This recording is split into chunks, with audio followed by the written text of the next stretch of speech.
Journey bago magtapos ang taon. Dito tayo ngayon sa Fremantle. Kakain tayo sa aming paboritong fish and chips, the Kealis. So ganda ng weather, manda na din yung Ferris wheel.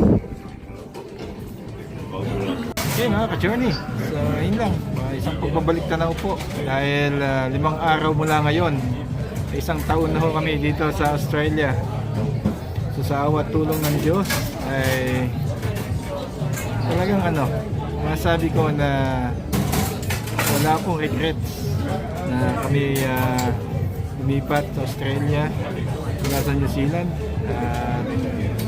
Nag-enjoy po kami rito at masabi ko na tulong ng Diyos ay successful po ang paglipat dito. Sa awat tulong ay may maayos akong trabaho. Ano na hubang nangyari sa loob na isang taon? Marami. Nakabili kami ng sarili naming bahay. Same time, maayos naman yung mga pag-aaral ng aking mga anak. Then yung dalawang anak na eldest ay may part-time job naman sila. Kasi nag-aaral pa rin sila kahit online. Tapos na lang nila, loobin ng Diyos. Graduate na ng kanyang degree yung aking panganay. Then yung pangalawa naman ay patuloy pa rin sa kanyang pag-aaral. So, kolehiyo, mga ka-journey. So yun, so tahimik naman ang aming buhay dito at masabi kong hindi stressful. Gaya ng mga huling taon namin sa New Zealand, medyo talagang masabi natin medyo struggle din. Dahil mas malaki ho yung gastos natin, dahil na yung mga nagtaas ng mga interest rate. So alis buong sweldo ko nakapunta sa mortgage. So kung wala kami yung savings, talagang hindi namin alam paano kami makaka-school sa New Zealand. So ngayon naman, syempre yung nabili namin bahay, mas di hamak na mas mura, so mas maliit yung mortgage namin. Kaya yung sahod ko naman dito, mas malaki. Hindi natin sabihin na mas malaki siya na 30 to 40% na mas mataas yung sweldo ko rito kasi sa dati kong trabaho sa New Zealand. And at the same time, yung superannuation dito is 11.5%. So, laki na agad nung tingnan ko yung balance ng superannuation ko Talagang laki na agad ng balance niya. Mag-isang taon pa lang ako dito. Wow, you have an ice cream. Is it yummy? What flavor is that? What flavor is that, Harvey? Is it a gum, avocado, what? It's a mint. Oh. Yummy! Ooh, what are we having here? Coffee and what is that? Is that iced coffee? Baklava to. What's that?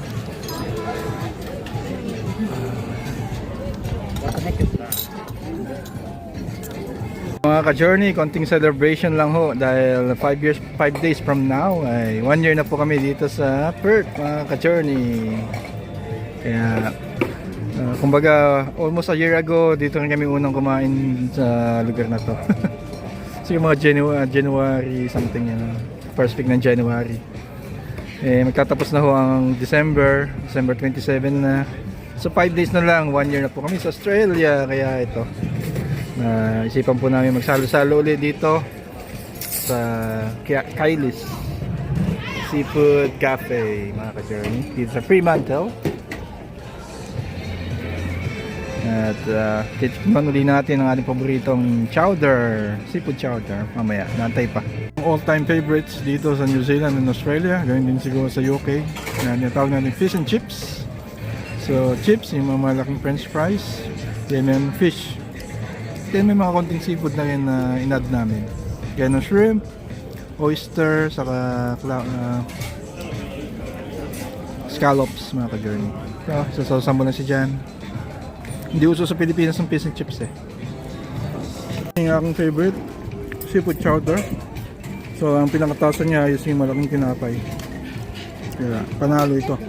Pero wala siyang kasama ng may toasted bread. Ito, yung takip. Yung takip niya may toasted na bread. Ganda ng kulay, nag-iba-iba. LED na siya na animated.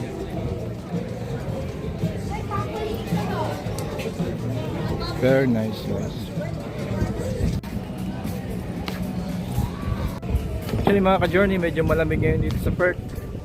Summer no? Yung nakarang kasi umabot ng 40 degrees mga ilang araw.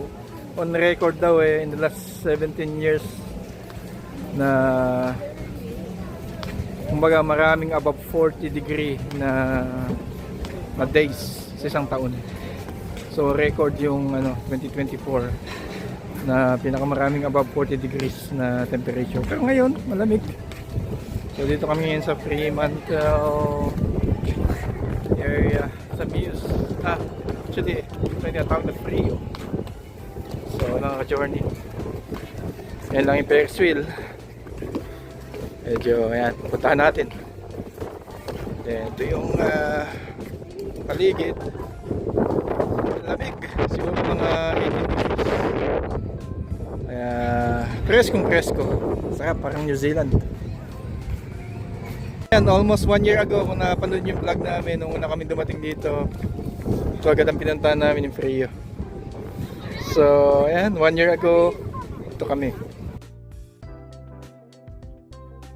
Yung brewery dito na matagal na pero nagsara. Kaya ito yung iconic na Joe's Fish Shack. Parang fish market siguro to dati. Na nagsara na. So tara, punta natin yung iconic Ferris wheel dito sa Fremantle. Mga journey ating iconic Ferris wheel. Mas maganda na siya ngayon. Parang last year hindi pa ganyan yung ilaw nito. Ayan, LED na siya. And same time animated. Tara, punta natin. So, mga ka-journey, last few hours natin here in Perth.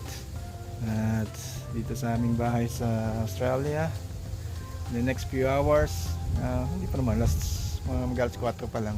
So mga alas 7, papahatid na po kami sa airport. At mga kamag-anak ko, mahal sa buhay, kita-kits po tayo, God willing. Yeah, mga journey, final check before we leave. Are you excited, Siri? Yeah.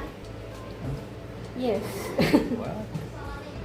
Okay, iiwan na muna namin ang bahay dito sa Perth. May upahan lang kaming condo roon sa Marikina for 3 weeks. And hopefully balik din dito. God willing. Kung kailan lang tawagan. Walang tumakdo. Diyan kakarga na. Pasibat na.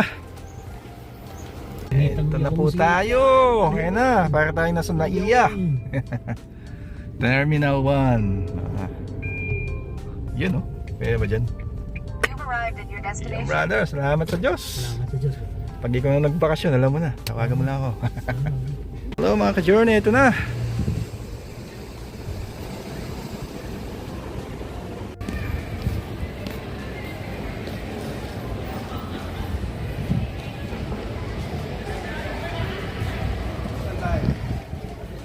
Let's go! Look for Jetstar. Saan bang Jetstar? Doon pa. So connecting flight po tayo sa Singapore mga ka-journey. Tambay lang muna tayo doon. Mag-relax ng konti.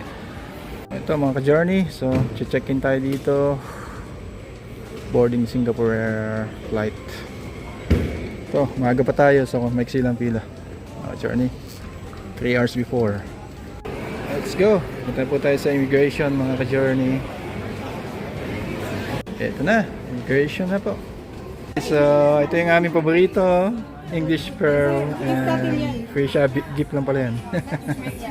Okay, ito isang maganda, highly recommended guys, Poppy and Barley. Isa sa bagong fragrance pero tried and tested ko is ito paborito ko, lime and basil mandarin. Yow, you like that? Ooh. Mga journey, pumunta tayo ng isang souvenir Australian cup, 18 bucks. Ganda. Mami.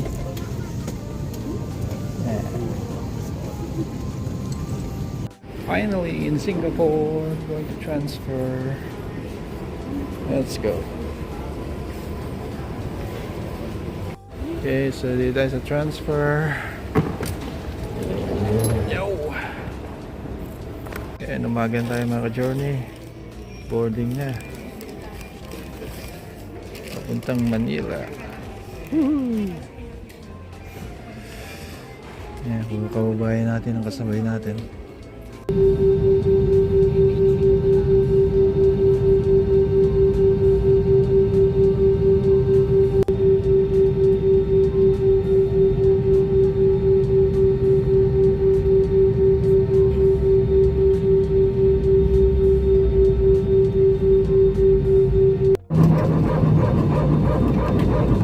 Finally, dito na tayo sa Pilipinas mga ka-journey. Iba talaga sa Pilipinas mga ka-journey, ang daming tao sa airport. Hindi kagaya sa mga pinanggalingan natin, hindi ganito karami ang mga tao sa airport.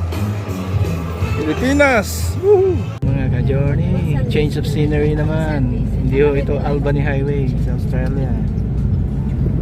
At least ano ka lang. Philippines. Baba ka lang. Ayan, lagi. Hello po. Siyempre, Waiter. Mapasili. alala mong Pilipinas na. Sa itsura pa lang.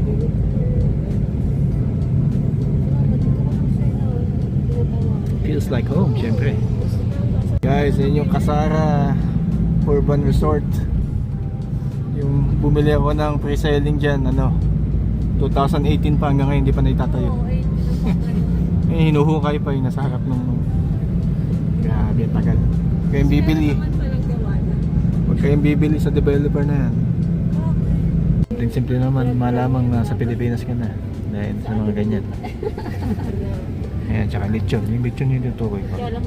Yeah, magkano kaya ito dito mga ka-journey? Sa amin kasi $33 so ito.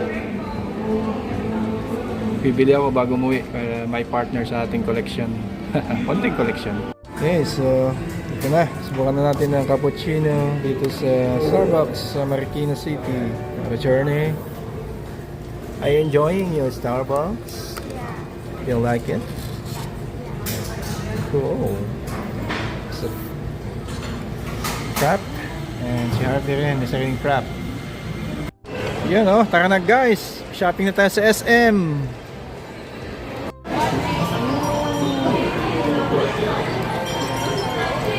Back to basic. Tayo mga journey. Black coffee from Dunkin' Donuts.